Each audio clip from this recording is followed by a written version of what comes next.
Ar tarp jūsų yra žmonių, kurie yra ateities visuomenės nariai?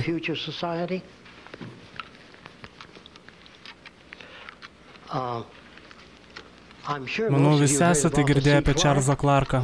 Pakelkite rankas. Gerai.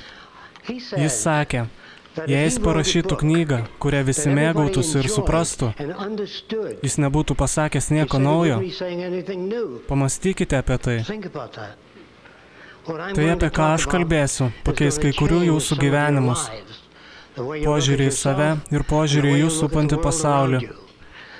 Dalykai, apie kuriuos kalbėsiu, skiriasi nuo įprastinių šaltinių ar knygų. Taigi norėčiau jūsų dalyvavimą eksperimente.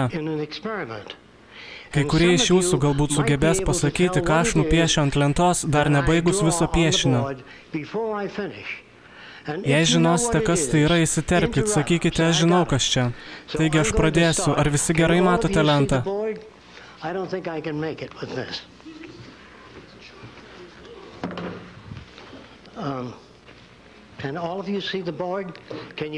girdit mane gerai? Kai tik žinosit, ką aš čia piešiu, sakykit.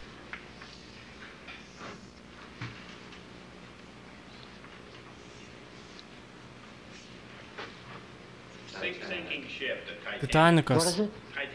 Gerai, puiku. Jei jis nebūtų to pasakęs, atminkit, čia nėra jokio laivo. Čia yra pakankamai detalių jo asociacijų sistemai, kad viskas sudėtų kartu. Kaip matote, tai, ką nupiešiau, nėra laivas. O kas yra čia? Manau, vyresni žmonės galėtų spėti. Žadintuvas. Jūs nuostabi. Kur jūs matėte žadintuvą? Kaip ten bebūtų, jei šitą pasakė, aš galiu pripiešti kojeles, skaičius, rodikles.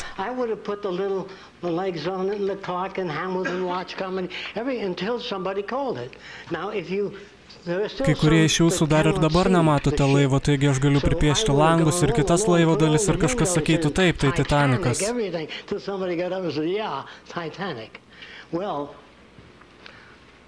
Taigi tai yra būdas įrodyti, kad mes gebame daryti sprendimus ir prieiti prie išvadų be visos mums pateikiamos informacijos.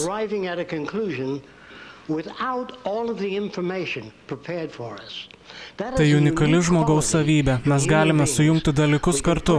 Mums nebūtinas visas informacijos kiekis. Jei jūs suprantate šią sistemą gerai, kas sakytume čia yra?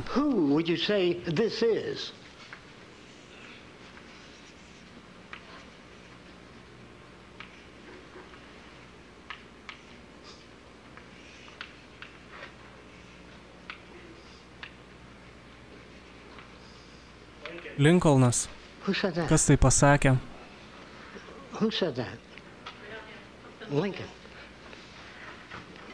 Aš nematau Lincolno.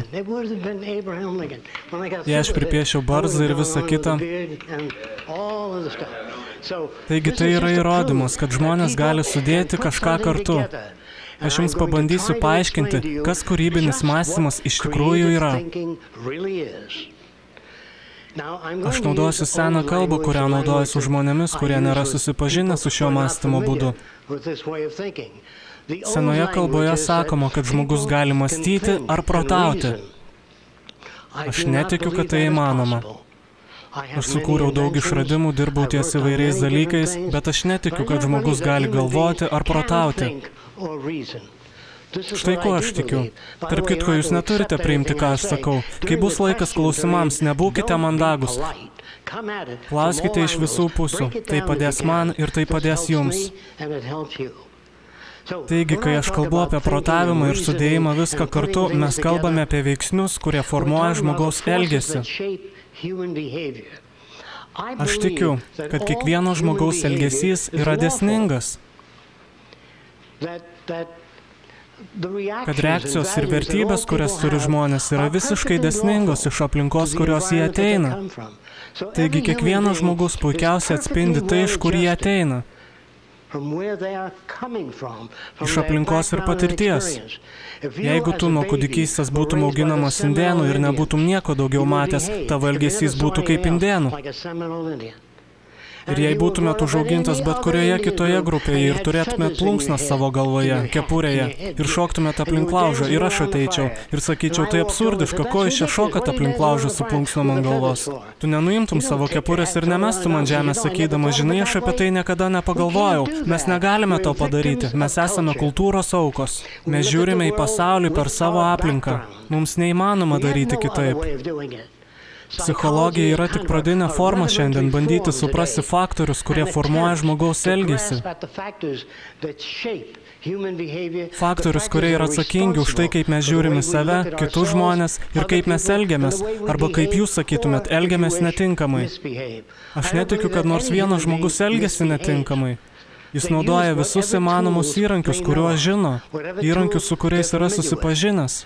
Kalba yra įrankis. Jei kažkas jums parodo paveikslėlį, kuriame pavaizduotas lėktuvas be sparnų, žmonės pažiūri, jie atsitraukia ir sako, jis niekada neskris. Bet jie niekada nesako, kaip tu siūlai pakilti nuo žemės su lėktuvu be sparnų. Tai yra raktas į komunikaciją. Vienas garsus mokslininkas, dabar jau miręs, bandė gauti lėšų iš vyriausybės ir žmonių, kad galėtų sukontaktuoti su nežemiška gyvybe.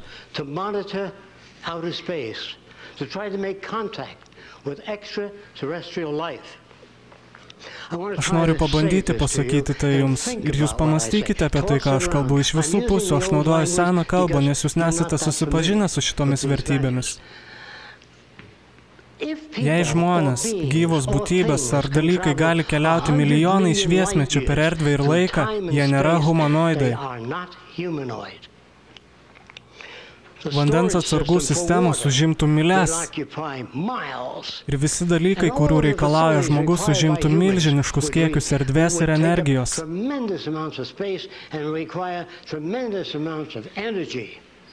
Yra žmonių, kurie kalba apie skraidančias lėkštes, kurios nusileido čia žemėje pas kažkokį fermerį laukose.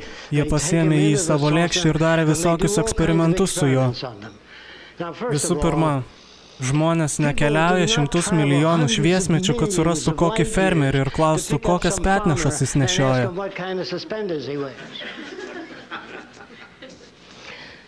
Karlas Saganas norėjo susisiekti su nežemiškom būtybėm. Jis tikėjosi, kad jie norėtų su mumis kontaktuoti irgi. Bet jūs žinot, kad respublikonai niekaip nesusikomunikuoja su demokratais. Jūs žinote, kad sutuoktiniai turi problemų komunikacijai. Vaikai ir tėvai turi problemų, nes kalba, kurią naudojame, buvo sukurta labai seniai. Todėl yra labai sunku perteikti idėjas, kalba, kurią naudojame šiandien. Kaip bebūtų, kai inžinieriai susitinka ir kalbasi, jie kalba kitokią kalbą. Vienas inžinierius galbūt pristatytų labai ploną kabelį ir sakytų, jis gali išlaikyti 5000 tonų. Kitas inžinierius klausų, koks jo tempiamasis stipris, ir jis jam duotų tą informaciją. Tada jie padėtų jį į aparatą ir jį nutrauktų, kad įsitikintų, kad jis tiek išlaiko. Kai inžinierius projektuoja lėktuvą,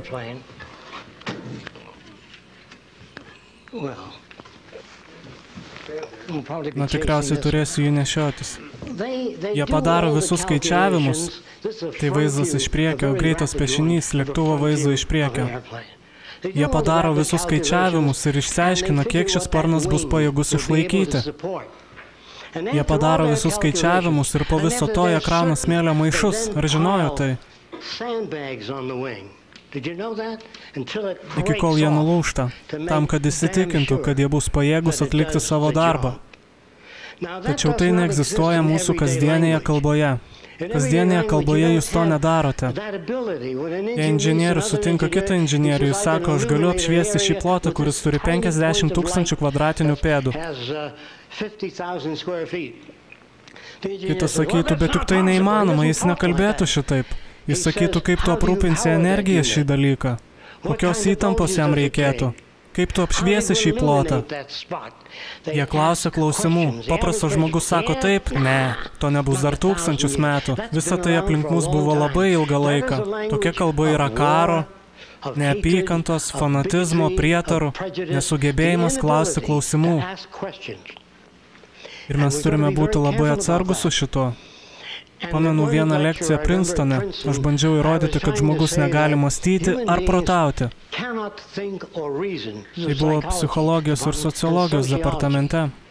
Vienas žmogus iš to personalo atsistojo ir pasakė, gerai, tada iš kur atsirado fotoaparatas? Buvo laikas, kai aplink nebuvo fotoaparato, kažkas turėjo sugalvoti jį, jis negalėjo atsirasti iš oro. Prieš daug metų senovės Egipte ir kitose šalise sienose būdavo išmušamos skylės. Ir karvės lauke ant kitos sienos atrodydavo vaikštinėjančios aukštyn kojom. O Egipte atėję į kupolą žmonės matydavo pasaulį atvirkščiai. Štai čia buvo maža skylutė ir dienos šviesa įeidavo į namelį ir jie matydavo žmonės vaikščiančius aukštyn kojom.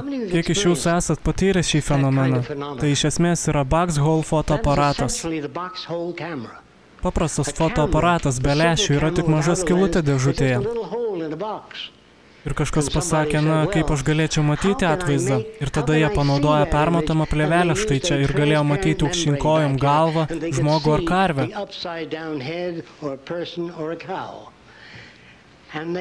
Ir užminė klausimą, kaip aš galėčiau išsaugoti šitą atvaizdą. Na tai nebuvo atsakymas, tai tik klausimas. Kažin kaip aš galėčiau išsaugoti šį atvaizdą. Taigi, daug metų prieš tai Amerikos indėnai ir kiti pirmykščiai žmonės paimdavo audinį ir su uogų sultimis išdažydavo jį įvairiomis spalvomis.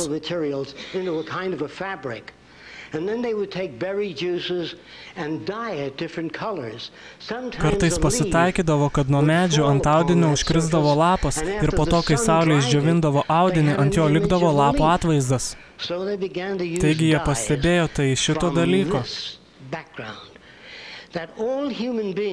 Kad suprastumėte mane geriau, pirmas žmogus, kuris nušoko nuo skardžio su sparnais, jis žuvo. Ir jos vainis užsirašė, kitą kartą reikės pasidaryti sparnus didesnius. Niekas vos pradėjęs neišsprendžia problemos, nebent tu turi didžiulę patirtį daugybėje skirtingų sričių. Kitas vaikinas, kuris nušoko nuo skardžio, nušoko su didesniais sparnais. Jis truputėlį paskrido ir tada jam nutiko tai. Ir senas žvejys pasakė, tu turi suramstyti sparnus, kaip valtį. Kitaip jie jums nesilaikys. Taigi jie suramstė juos ir tada žmogus nušoko nuo skardžio ir paskrido truputį ir atsimušė į medį ir stipriai koją susižeidė. Jo žmona pasakė, žinai, Džonai, žuvies uodega jai tarnauja kaip vairas. Geras pastebėjimas. Taigi tokį jie prijungė prie lėktuvo. Niekas niekada neatsisėdo ir neišrado televizijos įrangos, lėktuvo, elektros šviesos, radijo. Ne vienas iš jų neatsirado žmogui vaikščiant, giliai susikoncentravus ir tada per kažkokias eterinės substancijas bingo, idėjos suformuluotos. Taip nėra. Tai sunkus darbas. Ir aš padariau daugiau klaidų savo gyvenime, ne bet kuris, kurį pažįstu, nes aš bandžiau daugiau dalykų. Nieko blogo, jei darai kažką ir tai neveikia, nes iš čia tu gauni patirtį. Kritika nėra blogai. Aš pamenu pirmus savo lėktuvų modelius, kuriuos padariau, kurie krisdavo nosimi į žemę ir aš buvau susigėdęs dėl šito. Ir vienas jaunas inžinierius man pasakė, kad mano lėktuvo gravitacijos centras turi būti pakoreguotas, kitaip sakant, pasunk sparnus į priekį. Taigi visi mes stovime petys petin vienas su kitu ir kuriame ateitį. Kitas klausimas buvo, na kažkas turėjo išrasti lanką ir strėlę, kažkas turėjo sugalvoti tai, juk tai negalėjo atsirasti iš niekur. Aš kalbėjau su daugybė indėnų ir štai ką sužinojau.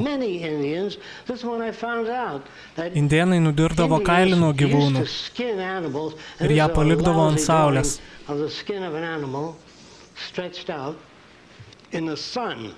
Kai indėnai grįžo, kailis buvo dvigubai mažesnis, jis susitraukė ir tapo storesnis.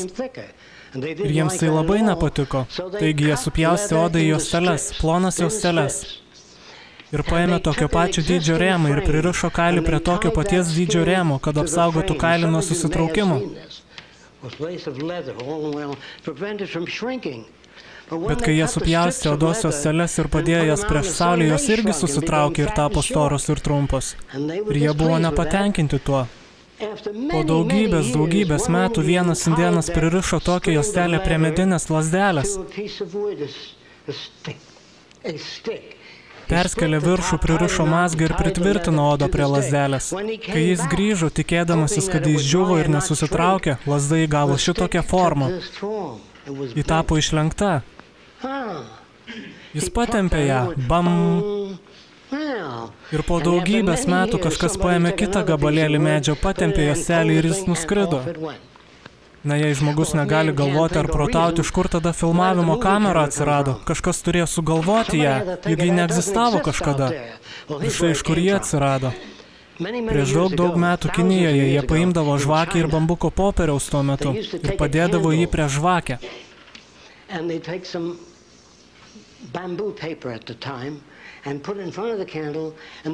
Ir tada jie iškirpo mažą žmogaus figūrėlį ir padėdavo ją už žvakės. Kai žvakės liepsna judėdavo, žmogeliukas šokdavo ir jie grodavo muziką. Tai buvo pati pradžia.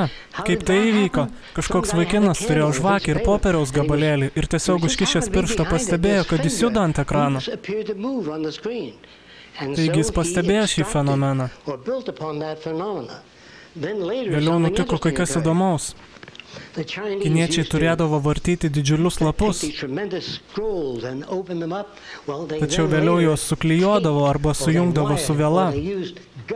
Tai buvo kažkas panašaus į bloknotą. Bet norint atsiversti tinkamą puslapį, azijiečiai pasižymėdavo lapo kampe. Taigi jie galėdavo surasti reikiamą puslapį su atitinkamu simboliu. Ir jeigu jūs brauktumėt per puslapius greitai, tas mažas taškelis kampe šokinėtų į visas puses. Dar po daugybės metų kitas žmogus nupiešė nuoseklius skrendančio paukščio paveikslėlius. Ir padėjo juos į puslapio kampą ir braukė per lapus. Paukštelio sparnai pradėjo judėti aukštyn ir žemyn. Vienas prancūzas pamatė tai ir paėmė mažus gabalėlius kartonų ir padėjo juos į apskritą modelį. Pabandysiu jį nupiešti, kiek galima greičiau ir aiškiau. Ir įtaisė rankenėlę štai čia, kurią pasukus paveikslėlį juda aplinkui. Ir kiniečiai turėjo kažką panašaus, tai jie turėjo bambukinį terpėją, kuris tiesiog išlaikydavo paveikslėlį kažkur sekundai. Kai jie pasukdavo ją, atrodydavo, kad žmogeliukas vaikščioja. Prancūzas pagamino tokį žalvario. Jis padarė nuostabų darbą ir kai pasukdavo į rankenėlę, žmogeliukas vaikščiojo sklandesniais judesiais, vietoj tų laužytų judesių. Edisonas pamatė šį dalyką, kurį suprojektavo prancūzas, ir jis pakeitė jį štai tokią. Manau, kad negalėsiu dirbti su šituo mikrofonu. Ar gale mane gerai girdit?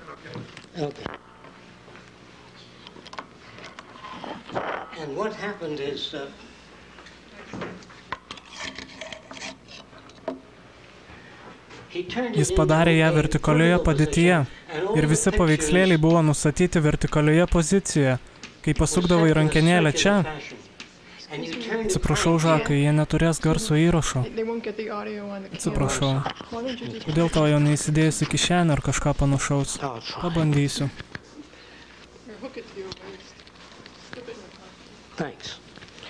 Roxana yra mano partnerė. Ji dirbo ties pastatais ir visais kitais dalykais, kuriuos išvystėme Vynus projekte, apie kuriuos aš jums papasakosiu truputėlį vėliau. Edisonas priekyje jo pridėjo padidinamąjį stiklą ir įdėjęs pinigą sukdavo į rankenėlį ir matydavo įvaikščiojantį žmogų iš krūvelės pastovių paveikslėlių. Tai buvo labai ilgas ir lėtas procesas. Joks asmuo neišrado kameros, truputėlis ten, truputėlis čia ir ilgainiui tai juda tolyn.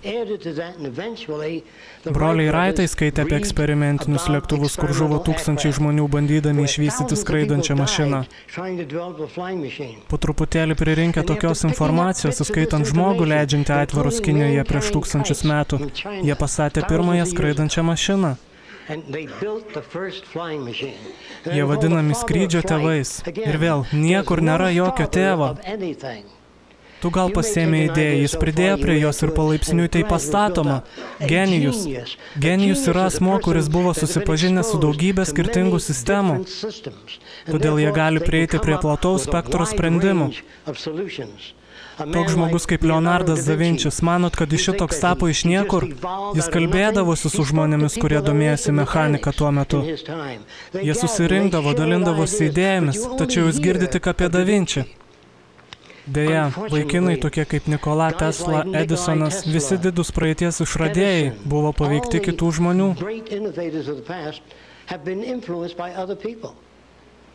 Ir mitai, kuriuos mes sukūrėme apie išradėjus, kad jie turi kažkokius įgimtus sugebėjimus, arba kad jie kontaktuoja su kosminiais protais ir idėjos prasiskverbia kažkokiu tai būdu. Tai yra tikra nesąmonė. Tai ta pati istorija su ar yra protinga gyvybė ten aukštai? Tikrasis klausimas, ar yra protinga gyvybė čia? Mes taip nemanom, dar ne. Aš rimtai, aš nejuokauju. Kas yra protingumas? Na, gebėjimas išmąstyti dalykus. Tu negali turėti tokio sugebėjimo, jei neturi patirties atitinkamose vietose. Eskimas niekada nesvajoja. Kartoju tai, kad vaikštinėja palmių apsuptame paplūdimyje. Ir jūs suprantate, tai neįmanoma, nebent jis matė vaizdo medžiagą ar dar kažką, kas susijęs su paplūdimiu. Ne vienam žmogui neįmanoma turėti informacijos be patyrimo. Aš žinau, iš kur kiekvienas išradimas, kurį padariau, atėjo. Žinau įtakas, knygas, kurias skaičiau, žinau žmonės, kuriuos pažinojau. Visą tai suformavo šias vertybės. Kartais žmonės sako, kada tu sugalvojai šią nuostabią idėją? Tai buvo vasario 1? Ne, tai augantis gabalėlį informacijos, kurios mes sujungėme kartu su patirtimi. Visos dirbtinės santvarkos ir visų visuomenių dirbtinumas, jos visos primityvios šiandien. Jos visos atsilikusios. Pats faktas, kad mes naudojame politinės sistemas ir faktas, kad ten yra demokratai ir respublikonai ir nuomonės, kaip pasaulis turėtų būti valdomas. Mokslininkai nieko negali su tuo padaryti. Jeigu jūs norite nusiųsti žmogų į mėnulį, turite tiksliai žinoti, koks atstumas iki jo. Turite žinoti, kokių reikmenų reikės skrendant į mėnulį. Turite žinoti, kiek žmogaus kūnas gali ištverti. Pradžioje jie to nežino. Taigi jie pastato specialius įrenginius, didžiules centrifugas, padeda žmogui jas ir suka jį ratu. Jie sako, kaip laikaisi, kartais vaikinas praranda sąmonį ir jie sako, štai kokiu greičiu tu gali suktis. Jie kaupia informaciją ir iš tos turimos informacijos jie planuoja kelionę į mėnulį. Taigi klausimas yra, kokio pasaulio mes norime? Kaip mes norime, kad mūsų socialinė sistema veiktų? Kas kuria nusikalstamą elgesį? Kokie veiksniai padarė Jeffrey Dahmerį? Manau, visi žinot, kas jis buvo. Prieš Jeffrey buvo žmogus vardu Albertas Fišas. Nežinau, ar jūs prisimenate jį. Albertas Fišas buvo gerai atrodantis ponas. Jis suvalgė 45 vaikus. Paklausumėt, kaip kas nors gali daryti šitokius dalykus. Aš pabandysiu truputėlį papasakoti apie Alberto Fišo aplinką, kurioje jis gyveno. Kai jis dar buvo jaunas, kažkur 10 metų, jis čiupinėjo savo privačias kūno vietas. Jo mama nuo senų laikų buvo baptistė ir jam pasakė, tu eisi tiesiai į pragarą, degsi amžinai. Ir tas vaikas, Albertas Fišas, su adatomis susibadė savo genitalijas, nes jis nenorėjo degti pragare, ir jis savo kiemo draugams nupjovė privačias kūno dalis, nes jis norėjo juos apsaugoti. Jeigu jūs augote iškreiptoje aplinkoje, kokioje mes gyvename ir šiandien, kiekvienas teisėjas, kuris trenkia plaktuku ir sako 30 metų kalėjimo, yra ignorantas, nes jis neturi nemenkiausio supratimo apie veiksnius, kurie formuoja žmogaus elgesį. Jei paimtumėt sveiką berniuką ir augintumėt jį tarp 6 moterų, ir viena iš jų sakytų, matau žavę skrybelaitę. Tas berniukas priimtų tos pačius manerizmus, veido išraiškas ir sakytų, o, aš tiesiog myliu šią skrybelaitę. Kodėl nes tokia aplinka? Jei užaugtumėt Italijoje, sakytumėt, hey, what's the matter? You like or no like? Kitaip sakant, tai priklauso nuo to, kur mes užaugame. Ar žinojai, kad Lincolnas buvo airis? Tai priklauso nuo tavo bendruomenės ir vertybių, kuriomis keičiatės. Ir jeigu tu nori pasaulio be karo, neapykantos, nusikaltimų, kvailumo, jis gali būti padarytas tokiu. Jeigu sutelksime dėmesį į tai. Jeigu mes nuspręsime kažkada, kokia visuomenė bus ateityje, aš viliuosi, kad tai įvyktų kuo greičiau, kad visa žemė taptų visų tautų bendrų paveldų.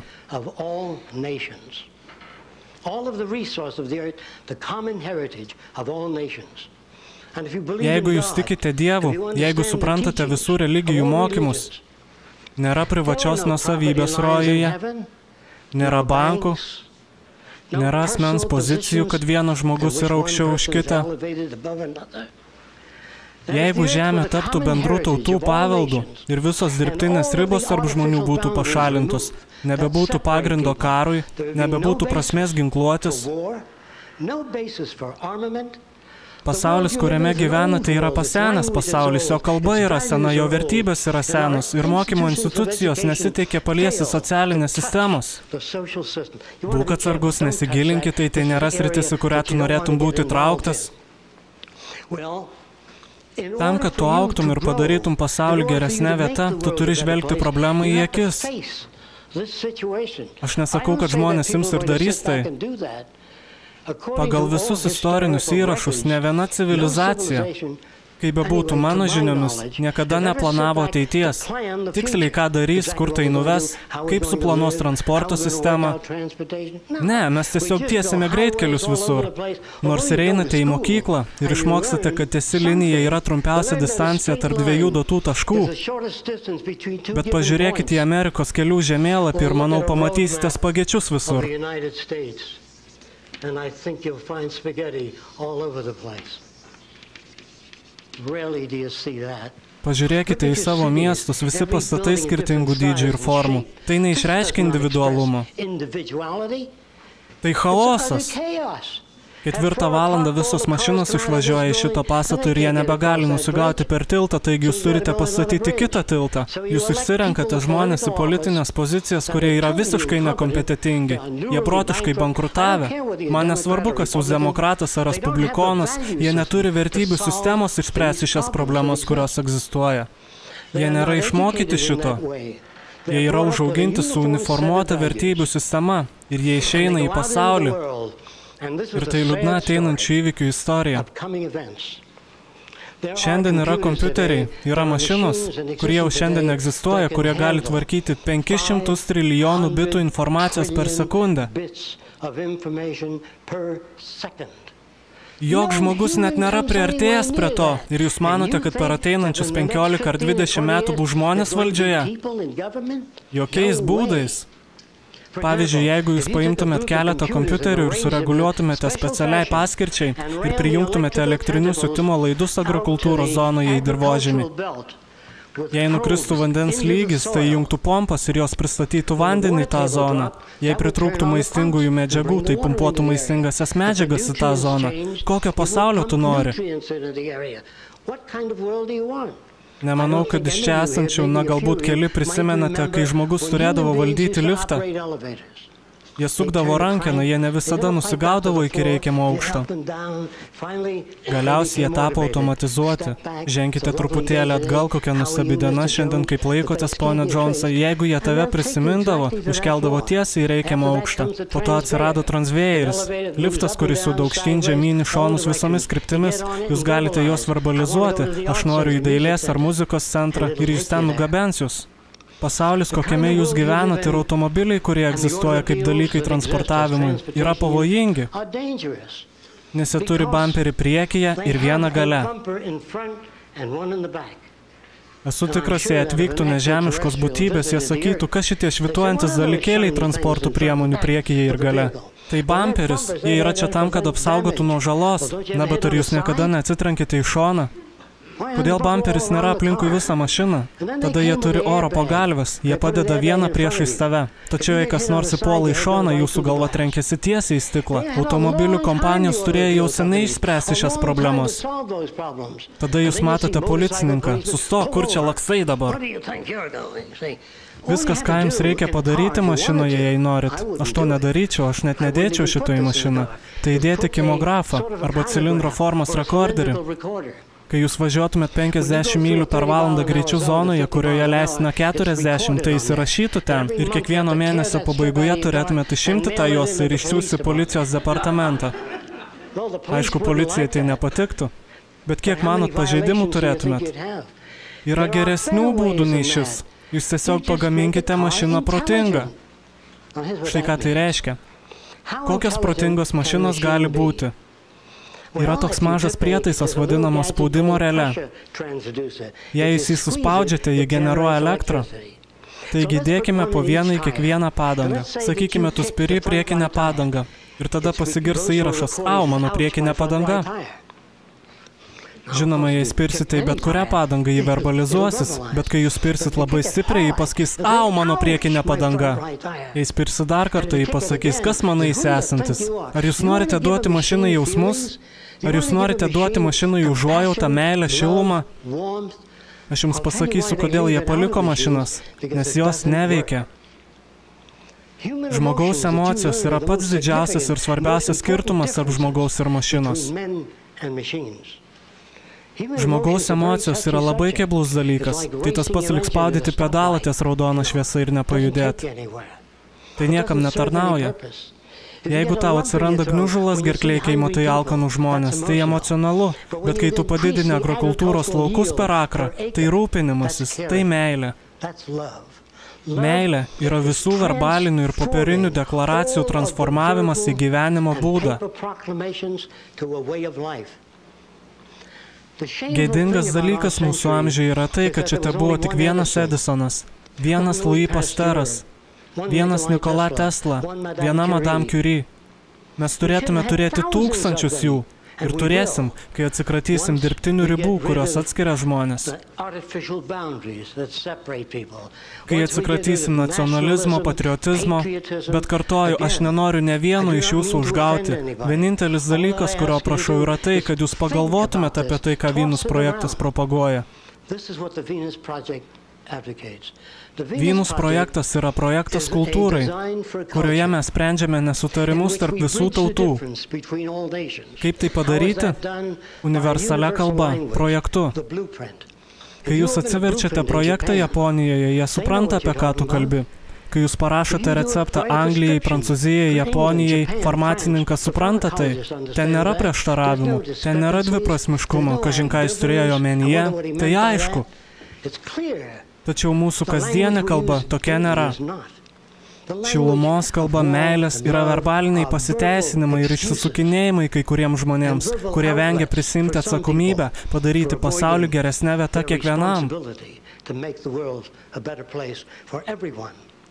Kuo protingesni tavo vaikai, tuo geresnis mano gyvenimas. Visi vaikai pakampėse leidžiasi narkotikus, eina į niekur, jūs turėsit už tai sumokėti ateityje. Todėl efektyviau ir funkciškai savanaudiška sukurti pasaulį geresnį kiekvienam. Žmonės ateina pas mane ir sako, ar galėtum suprojektuoti miestą su pakankamai aukšta siena, jei sugriūtų sistema ar žlugtų bankai, mes tada būtume apsaugoti. Atsakiau, žinoma, aš tai galiu suprojektuoti, bet yra žmonių su raketų paleidimų mechanizmais už tos tavo senelės. Nėra vietos, kur galėtum pasislėpti. Mes turime 25 akrus, žmonės tai vadina antrasis Edenas. Jis gražus, bet jei grius kultūros pagrindo, žmonės bus prie mano vartų su vaikais, sakys, gal galite duoti maisto tik vaikams. Kitą dieną jau 50 alkanų žmonių. Viskas atrodo patikima ir stabilu jums, ir ateitis atrodo daug žadanti, bet štai kokia tiesa. Aš mačiau XY braižymo įrenginį, kuris juda 3 dimencijomis. Jie įtaisė skalpelį tą mašiną ir auglio rentgeno nuotrauką. Ir ta mašina pašalino smegenų auglį kažkur per 1/10 laiko. Daktarai mano, ten tik pramonės darbuotojas gamybos linijoje, jis pakeliu į lauk, bet ne aš galiu mąstyti. Leiskite man vėl pasakyti. Dabar yra rašomosios mašinėlės, kurios veikia kalba. Šiandien tu kalbi kompiuteriu ir jisai užrašo. Ir taip pat taiso jūsų anglų kalbą, pertvarko sakinius, daro rekomendacijas. Kiek ilgai jūs manot, žmonės bus pramonėje ir valdyme darydami savo sprendimus?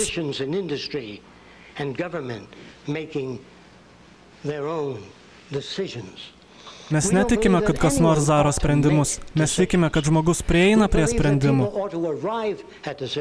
Ir štai ką tai reiškia. Jūs važiuojate aplink šalį ir renkate dirvožemio mėginius. Jūs parsigabenate juos į tyrimų centrą, išanalizuojate dirvožemį ir tada įsiunčiate į sveikatos departamentą ir klausite jų, ko žmonėms reikia, magnio, bet ko jiems reikia. Kam dirvožemis yra tinkamas auginti? Ką turėtume auginti? Pomidorus ir paskui auginti kažką kitą? Štai ką aš turiu omenyje apžvelgti sąlygas, o ne kokia tavo nuomonė. Demokratija yra šiurkšti ir vulgari sistema, kuri turėjo būti išsumta prieš šimtmečius. Tačiau mes neturime pakankamai požiūrių radijoje ir televizijoje.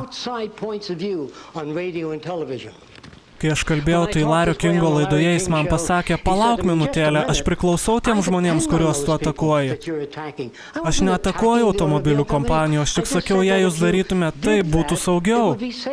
Jei jūs įdėtumėte jutimo įrenginius į mašiną, dauguma jūsų jos turite namuose dabar, kai einate šviesa įsijungia. Tai yra jutimo įrenginys. Įrenkite tokį automobiliuose ir jei jūs važiuosite atbuliniu ir jei nepastebėsite einančio vaiko, jis sustos, nesvarbu, kiek bespaudinėtumėt stabdžio pedalą. Aš nenoriu jokių ženklų slidukai šlapia. Įdėk šiurkštų pagrindą greitkeliuose ir mes klauk tą ženklą, nes jis nebėra slidus, kai šlapia. Aš nenoriu sakyti vaikams, nevartokit narkotikų. Aš noriu padaryti gyvenimą tokį įdomų žmonėms, kad jie nebenorėtų narkotikų, kad jie nenorėtų atbukinti savo receptorių, kad jie norėtų būti entuziastingais ir norėtų būti pilnai sąmoningais. Aš naudoju seną kalbą ir jų aplinkos suvokimą. Kai gyvenimas gražus, bukinti savo sąmonę yra skausminga. Ką tu padarai, nueina žmonėms ir padaro jų gyvenimą geresnį. Per vieną sesiją Princetone aš pakeičiau daugybę žmonių vertybės. Jie išėję iš sesijos diskutavo apie tai metus. Dar ir šiandien gaunu laiškus. Aš nuvykau į vieną vietą New York'e, kuri buvo vadinama pragaro virtuve. Ten gyvenantis vaikai buvo laikomi labai blogais. Socialinis darbuotojas dėvėjo kaklaraištį ir akinius. Kai aš buvau vaikas, tie, kurie nešiojo akinius, buvo vadinami lepūnėliais. Kai tu dėvi kaklaraištį ir kostiumą ir kalbi su tais vaikais su skarmalais gyvenančiais lūšnose, jie žiūri tave kaip pašalietį. Jūs nepriimtinas jiems. Aš padėjau diktofono ofise, kai socialinis darbuotojas kalbėjo su vienu berniuku. Tarp kitko, jie darydavosi ginklus iš vandens vamzdžių New York'e. Kiek iš jūsų žinojote apie tai? Jie neidavo ir nepirkdavo ginklų, jie pasidarydavo juos. Socialinis darbuotojas paėmė tą ginklą ir pasakė, tu išmuši kam nors akį su juo, atsidursi pataisos namuose, žalok savo tėvą ir motiną, ar norėtum tai daryti? Ir vaikas visiškai nieko nesakė. Kai vaikas išėjo, aš viską įrašiau, jis kalbėjo su savo draugu, jis kvailys, socialinis darbuotojas. Tada aš užėjau pas socialinį darbuotoją, paklausiau, kaip sekėsi su Džoniu. Gerai pasikalbėjom su berniuku, manau, gerai vienas kitą supratome. Paklausiau, kodėl taip manai? Atsakė, man taip sako intuicija. Tada aš paleidau juostą su vaiko atsakymais ir jis pasakė, kaip tai negražu, taip ir taip. Pasakiau, ne, tiesiog sakyk, aš nežinau, kaip nusigauti iki Džonio, nežinau, kaip pasiekti Bilį. Išbandžiau 8 skirtingus metodus, ne vienas iš jų neveikė. Aš pasakiau, pažiūrėk, ką aš darysiu kitą savaitę. Aš užėjau į ofisą, paėmiau ginklą ir pasakiau, kaip suprantu, tu pats pasidarai šį ginklą. Aš praėjusią savaitę sakiau tam vyrui, tai buvo New York'e, aš padariau audio įrašus viso šito. Norėsiu juos panaudoti filme. Paėmiau ginklą, žiūrėjau į jį ir purčiau galvą. Jis pasakė, kas yra, kas ne taip. Aš pasakiau, ateik čia, prakeiktas smaigtas yra nukrypęs 8 coliais nuo centro. Jis atsakė, taip. Pasakiau, jei įdėtum porą varžtelių šone, galėtum jį nustatyti tiesiai į centrą. Jis sako, ar tu čia dirbi? Atsakiau, ką su tais kvailiais? Ne. Tada jis sako, ar galėčiau supažindinti savo draugus su tavimi. Tai žmonės kaip jūs su panašiomis vertybėmis. Tada tu dirbi jų terminais, ne tavo terminais. Tikra psichologija turi būti susijusi su realiu pasauliu, ne teorijom ar laboratoriniais eksperimentais mokyklose, kur tu nesi susitikęs su žmogumi, kur negauni žmogaus jausmo, kur negauni pajusti pasaulio, kuris juos supa.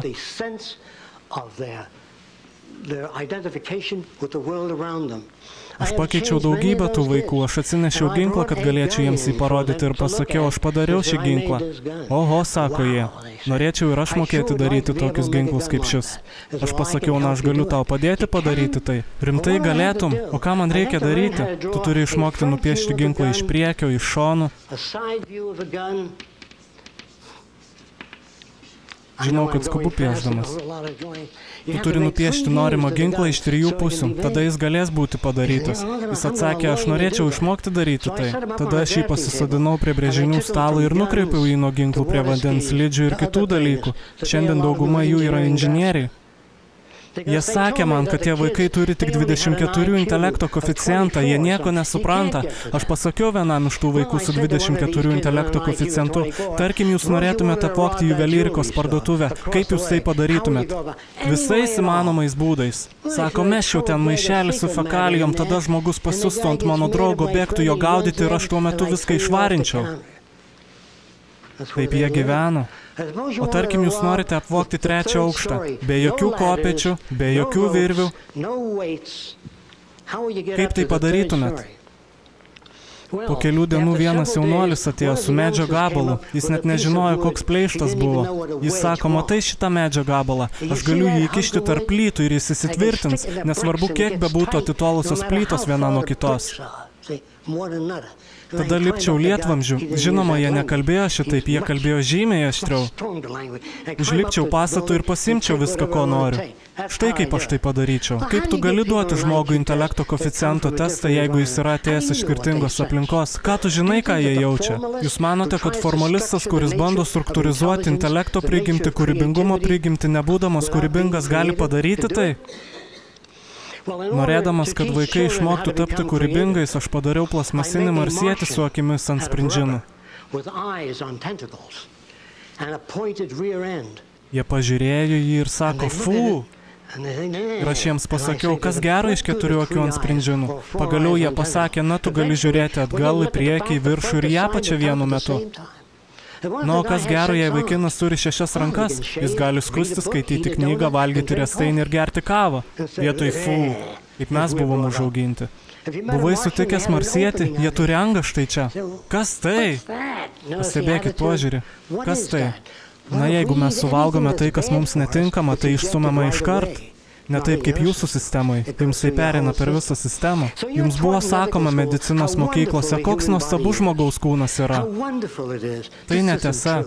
Jums buvo indoktrinuotos vertybės, kurios nėra realios.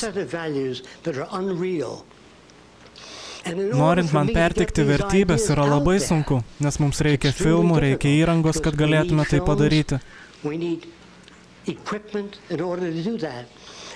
Ką Vynus projektas siūlo yra gyvenimo būdas, kuriame nėra dviprasmybės, yra kalba, kuri labiau tinkama komunikuoti, pakeis santykius tarp žmonių, kur vyrams ir moterims nėra duodamos skirtingos rolės, kur moteris sako, aš noriu tapti biochemikė ar fizikė ir jie eina tuo keliu.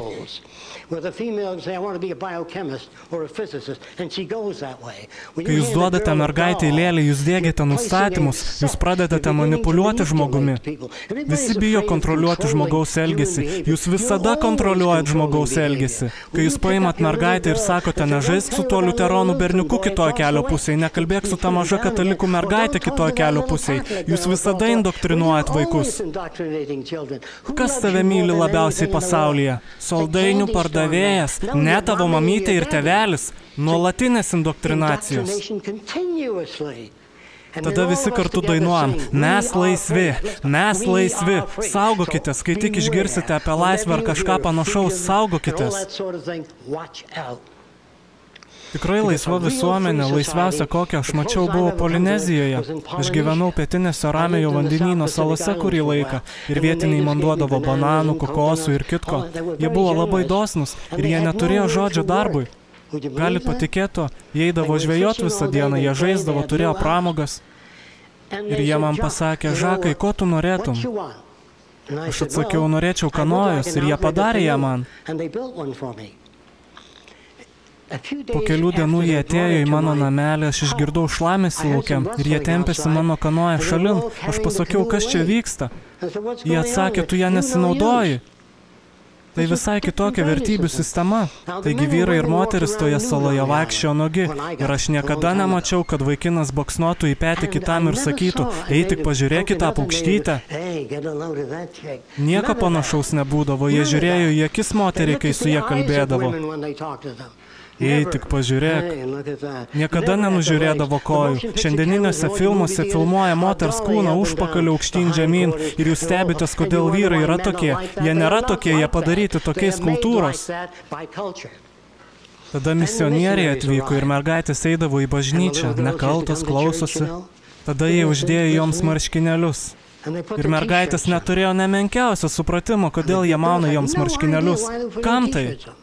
Tai tas pats, jei aš uždengčiau tavo nosį, tu negalėjai eiti kambarį, nebent tavo nosis uždengta. Na, mergaitės išsikirpo 2 skyles marškinėlius ir atėjo į bažnyčią. Taigi mes susidurėme su daugybė skirtingų kultūrų, subkultūrų ir vertybių.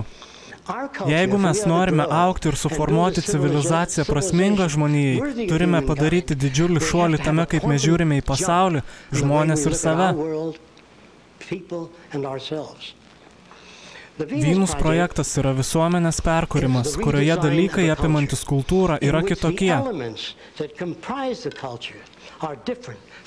Pavyzdžiui, mūsų miestai yra apvalūs. Ne todėl, kad man patinka apvalūs miestai. Miestas apvalus. Miesto centras turi integruotą kompiuterį. Tai gali būti medicinos centras, tai gali būti inžinerijos centras. Jei jūs dirbtumėt medicinos centre, galit gyventi gražiuose soduose su upeliais ir kriokliais. Kiekviena vietovė yra tokia pačia distancija nuo centro. Mieste nėra mašinų, jūs įsėdate į konvejerį ir surenkate, kur norite vykti.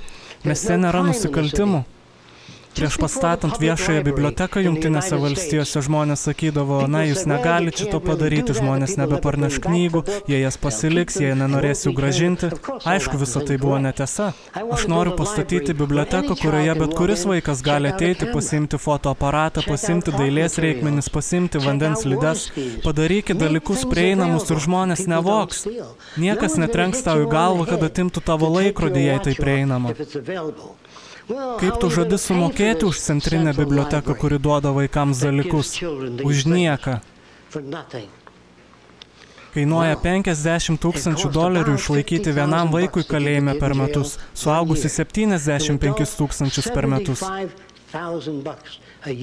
Maistas, apranga, pastogė, dantų priežiūra. Ar nėra pigiau tai padaryti kitokiu būdu? Aš norėčiau nuvykti į Meksiką ir sakyti, kokių turit problemų. Jie sakytų, na, seniorė, mes neturime tokios modernios techniką, kokią turit jūs. Duokit jiems modernę techniką. Pastatykit mokyklas jiems ir jie nebekirs sienos. Kas priverčia juos kirsti sieną? Badas, bedarbystė. Jie sako, tai prakeikti meksikiečiai, pats žinai, kokie jie. Nieko panašaus. Viskas yra veikiama kažko kito. Jums buvo sakoma, kad medis griūva. Jums buvo sakoma, kad burlaivis plaukia. Burlaivis negali plaukti, nebent yra veikiamas jėgos vadinamos vėjų. Medis negriūva, jeigu lyja ir jis asimetriškas ir žemė tampa puri, gravitacija užbaigia viską. Medis negriūva. Augalas neauga, jis reikalauja šviesos, maistinių medžiagų, vandens. Sustabdykit nors vieną iš šių dalykų ir augalas sustos. Žmonės nėra savarankiškai veikiantis organizmai. Mes esame veikiami įvairių išorinių jėgų. Žinoma, dauguma mūsų to nežinome. Atrodo, kad mes esame visiškai laisvi, darantys savo pačių sprendimus. Aš žinau, kad galvoju pats, esu tikras, kad ir tu tai darai. Tai yra iliuzija. Bet jei jūs esate užaugintas žavėtis Kenedžio supamąją kėdę ir norite tokios pačios savo namuose, tai kenkia jūsų nugarai, iškraipo jūsų anatomiją, bet Kenedis tokią turėjo ir aš noriu tokios. When you break the patterns that have been established by existing society, you begin to move people in a new direction. Aš pripažįstu, kad galėčiau pravesti labai pamaloninančią paskaitą apie tai, kaip gražu viskas bus ateityje. Sraigtasparnis kiekvienam garaže, namas Serbijoje, kitas paplūdimyje, galbūt vienas Havajuose. Tokia ateitis. Tai nėra ateitis, tai iliuzijų generatoriai. Dikas Gregoris pasakoja man, kad būnant Juodaodžiai ir gyvenant pietiniame rajone, kada aš vėluodavau į darbą, aš negalėdavau bėgti prie autobuso, nes visi pradėtų stebėtis, ko tas juočkis čia bėga. Kitaip tariant, mes primetinėjame savo vertybės kitiems, mes primetinėjame savo charakteristikas kitiems. Mes turime išsiaiškinti, kokie mes esame iš tikrųjų. Daugybė žmonių man sako, kad jie nori atrasti save. Tai yra kitas absurdiškas dalykas. Ką tu žadi surast? Kažkokį kvailę 18 ir skirtingą vertybių sistema 23, tu negali savęs atrasti. Jei tu skaitai, domiesi naujomis idėjomis, koks dar save? Save 20? Kai aš buvau 15, aš buvau kvailys ir laikui bėgant aš išmokau daugiau apie daug įvairių dalykų. Ir sužinojau, kiek man dar reikia išmokti, kad galėčiau judėti pirmyn. Nėra tokio dalyko kaip savęs atradimas. Žmonės ateina pas mane ir sako, aš noriu sužinoti, kaip aš susietas su kosmosu. Jie net nežino, kaip paprasčiausia ląstelė pasidalyja. Ir jie nori žinoti, kaip jie susieti su kosmosu. Kokia krūva verbalinio mėšlo. Iš tikrųjų, tai beprasmiška. Atsiprašau, kad turiu tik 1 valandą pabandyti pertikti jums idėjas. Dažniausiai tai trunka seminarus. Ji prijungia daugybę demonstracijų ir filmų. Aš nenorėjau užgauti ne vieno iš jūsų. Tikiuosi, kad to nepadariau. Ačiū už jūsų laiką.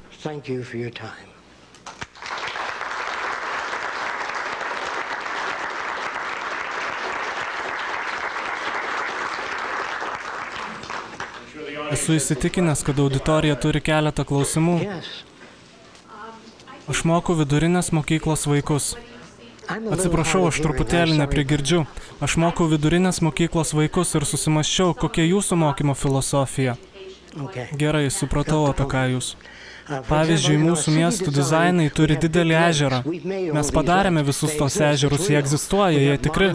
Mes turime įvairius modernius statinius. Roksana, mano bendradarbė, pasakė man, Žakai, aš nenoriu tiesiog piešti gražius pastatus, aš noriu juos pastatyti.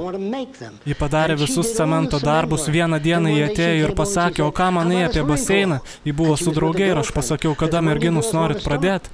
Mes niekada nebuvome statę baseiną, jos pastatė baseiną per 2 savaitės, labai gražų baseiną. Taigi mes padarėme didelį ežerą mieste ir ten yra kalnas viduryje ežero, apie 80 pėdų iškilęs virš vandens. Viršūnėje yra detalių pastatas, kur vaikai gali statyti tai, ką nori statyti. Bet norint nusigauti, turi gauti valtį ir irkluoti ją, vietoj to, kad išrikiuoti jos ir sakyti, nagi, visi kartu pirmyn atgal. Pertvarkyk aplinką ir taigi jie ir nusigaus iki kalną. Turite užlipti kalną, kad nusigautumėte iki detalių pastatą. Automobilis ar kažką, ką jūs statysit, nesusidės, nebent 4 vaikai pakels mašiną ir kiti uždės ratus. Vietoj to, kad sakyti, aš noriu, kad jūs žmonės dirbtumėt kartu, bendradarbiautumėt ir baigtumėt kovoti. Suorganizuok viską, tada ir veiks viskas šitaip. Taip gamta veikia. Kai lapės jauniklis pamato dygliakiaulį, jis galvojo, ką mes čia tokį turime? Nežinau, jis priartėja prie dygliakiaulės ir galiausiai gauna per nosį ir jis atsitraukia šalin nuo dygliakiaulės. Jeigu jūs auginate savo vaikus ir bandote išvengti patyrimų, tai pakenks jums. Ir pirkdami kiekvieną žaislą, kurio jis nori, jūs gaminate želatinos gabalą. Tam tikras laipsnis iššūkių, tam tikras laipsnis streso yra reikalingas. Taigi mes kuriame aplinką, kurioje dalykai yra taip išdėstyti, kad gamintų, ką jūs vadinate kūrybingumu. Ar galiu dar truputėlį pratęsti apie tai? Gerai. Ar yra daugiau žmonių susidomėjusių kūrybingumu vaikuose? Gal galite pakelti rankas? Gerai. Ką aš padariau, aš paprašiau vaiko nupiešti, ką jis nori, ir štai, ką jie dažniausiai nupiešdavo. Ir visi gerai matot lentą. Aš pabandysiu tai nupiešti čia. Jie piešdavo kažką panašaus į tai. Kalbu apie 4 ir 5 metų vaikus. Tada jie nupiešdavo kažką panašaus į tai. Esu tikras, jūs esate matę šitokius piešinius.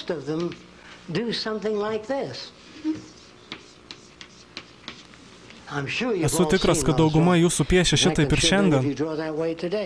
Tada mokytojai duoda jiems spalvotų pieštukų, jie nuspalvina juos ir jį pakabina juos ant sienos. Čia mažojo Bilio piešinys. Bet kai jis sako Biliui, kad mes šitaip tariame cat, Bilis sako, suprantu, ir kitą kartą jis grįžta su kažkuo panašaus į tai. Matote tai? Mokytojai sako, tai neteisingai. Tai nėra neteisingai, didžioji dalis yra tinkama, tik šitą mums reikia pakeisti. Taigi aš sakyčiau, labai arti. Mes tik turim pakeisti šitą į tai. Tada vaikas grįžta su kažkuo panašaus į tai. Aš sakyčiau, žymiai arčiau, žymiai geriau. Mums reikia apsukti jį į kitą pusę, kad galėtume įdėti raidę A į ją. Sakykit tai, ką reikia sakyti, kad pateiktumėt idėją. Vietoj to, kad sakytumėt, tai ne tai, ką aš tau sakiau. Taip jūs kuriate vaikui nepasitikėjimą savimi. Tada aš padariau su vaikais tai. Nupiešiau jums raidę T. Tada pasakiau, kuris iš jų atrodo kaip persiko dobelė. Vaikai dažniausiai pasirinkdavo šį. Esu tikras, kad sėdintis gale nemato, lenta yra pilnai pripiešta. Pabandysiu nuvalyti šį plotą, kad galėtumėt matyti.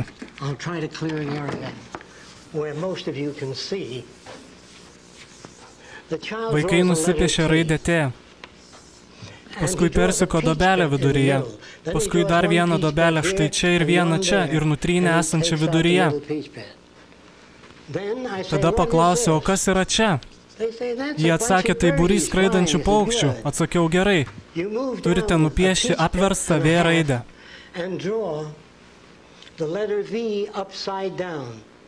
Tada jie nupiešė paukštelį po V, dar vieną ir pusapvalį po jo.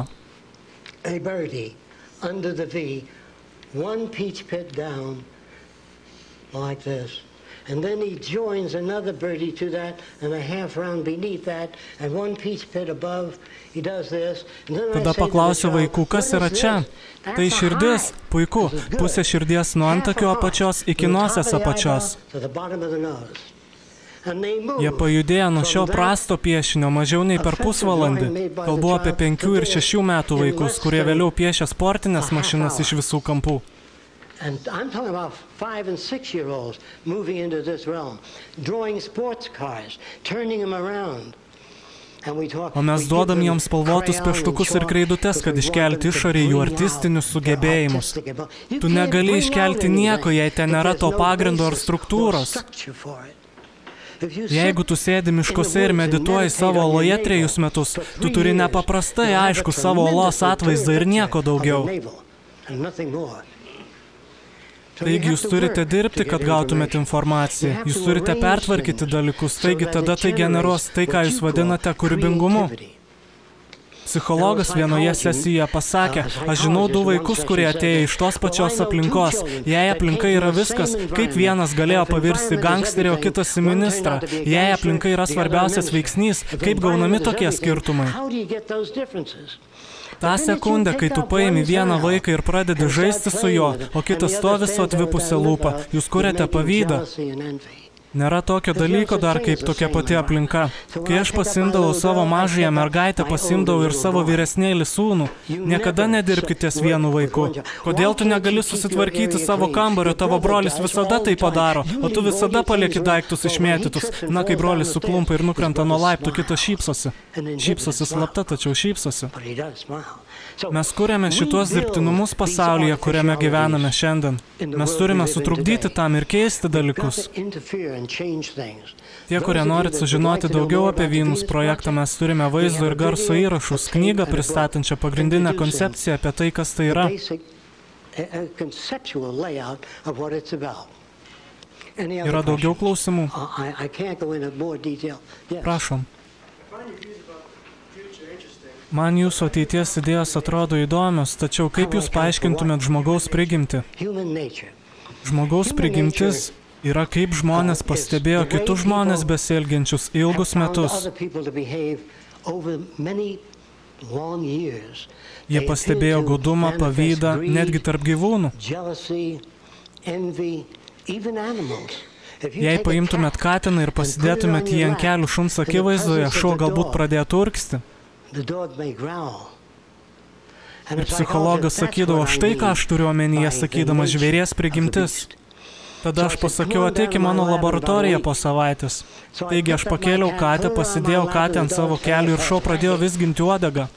Prieš paimdamas katę turi pakeisti šuns elgesį. Katė yra grėsmė šuns saugumui. Šuo nori, kad tu jį glostytum, o ne katę. Jūs duodate šuniui tuos neigiamus jausmus, bet jūs galite turėti 15 vaikų kambaryje be pavydo.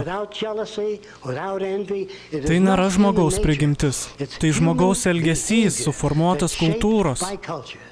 Jei būtumėt auginamas Kinijoje prieš daugybę metų, vaikščiotumėt susinėręs rankas, šlepsėtumėt ir nešiotumėt ilgą kasą.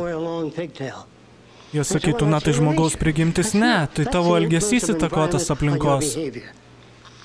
Tas pats ir su šokiais. Šokiai keitėsi laikui bėgant, muzika keitėsi laikui bėgant.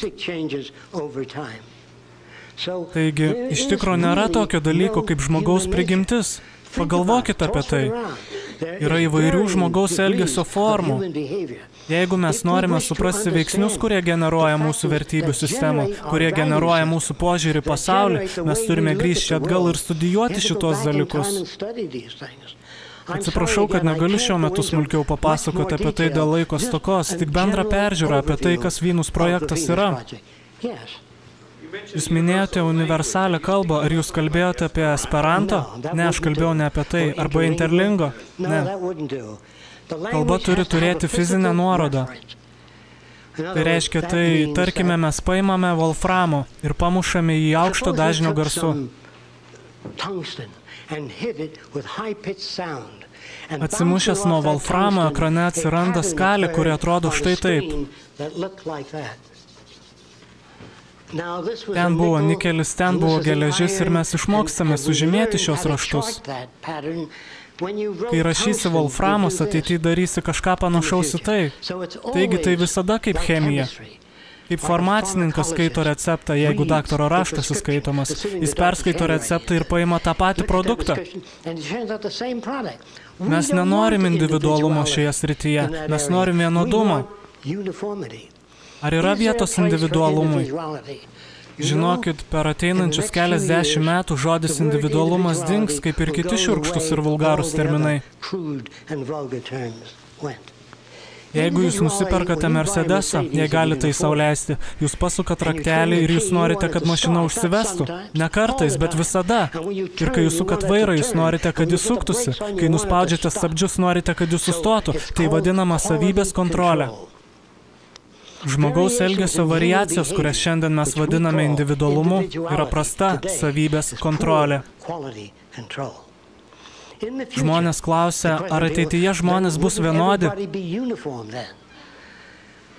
Jiems vienodai patiks bet kuris sutiktas žmogus, vienodai dalinsis idėjomis ir ištekliais, vienodai dalinsis žiniomis su visais, bus vienodai mandagus su kiekvienu, tik toks vienodumas.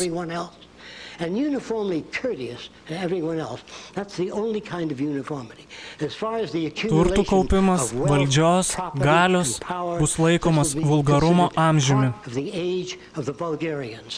Mums visa tai normalu, nėra nieko blogo tapti sėkmingu. Savo jaunystės dienomis aš irgi norėjau tapti sėkmingu ir pas mane atvyko žmogus iš vienos kompanijos ir pasakė, mes turime būrį Meksikos ir Indijos moterų, kurios sėdi prie konvejerio ir jos atrinkinėjo juodas pupas nuo baltų, baltas pupas meta į vieną dėžę, juodas į kitą ir jis paklausė, ar tu galėtum tai patobulinti, atsakiau, kiek jūs norite tobulėti? Kokį kiekį pupų nori turėti? Ką aš padariau jaunystėje, suprojektavau didelę dviračio padangą, kuri sukosi lyg lėktuvo propeleris į pupų kubilą, įtraukdama po vieną pupą į kiekvieną vakuuminį vamzdelį. Ir ten buvo fotoelektrinė celė. Jei pupa būdavo juoda, ji buvo išstumiama lauk. Galėjai sėdėti ir žiūrėti, kaip tos pupos kyla štai taip didžiuliame kubile. Ir per 8 valandas mes padarėme darbą, kurį 50 moterų užtrukdavo padaryti 3 mėnesius. Aš norėčiau, kad mano mašinos būtų naudojamos, tačiau norėčiau, kad jos sutrumpintų darbo valandas ir padidintų perkamąją galią. Jei mašinos nepagerint žmonių gyvenimo, kurie dirba automobilių fabrikuose, jei viskas bus automatizuota, jūs būsite eliminuoti iš savo darbo.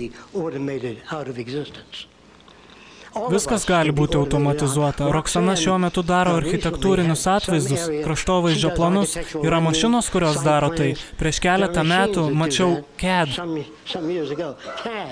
Tai yra mašinos, kurios daro modelius. Jeigu jūs paimtumėte vazą ir padėtumėte ją ant kėdės, mašina jį nuskenuotų. Jie turi lazerinius spindulius, kurie prasiskverbia į skystį ir sukėtina tą skystį į visiškai tokią pačią formą kaip ta vaza. Tai galite daryti Anglijoje, Kinijoje, bet kur pasaulyje. Noriu pakartoti, mašinos šiandien gali tvarkyti 500 trilijonų bitų informacijos per sekundę.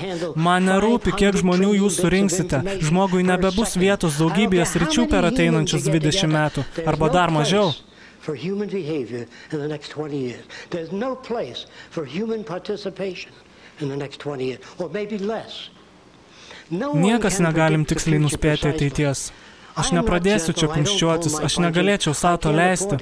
Aš gerbiu jūs, jūs man labai patinkat, vietoj to aš jums sakau dalykus, kurie negeneruoja iliuzijų.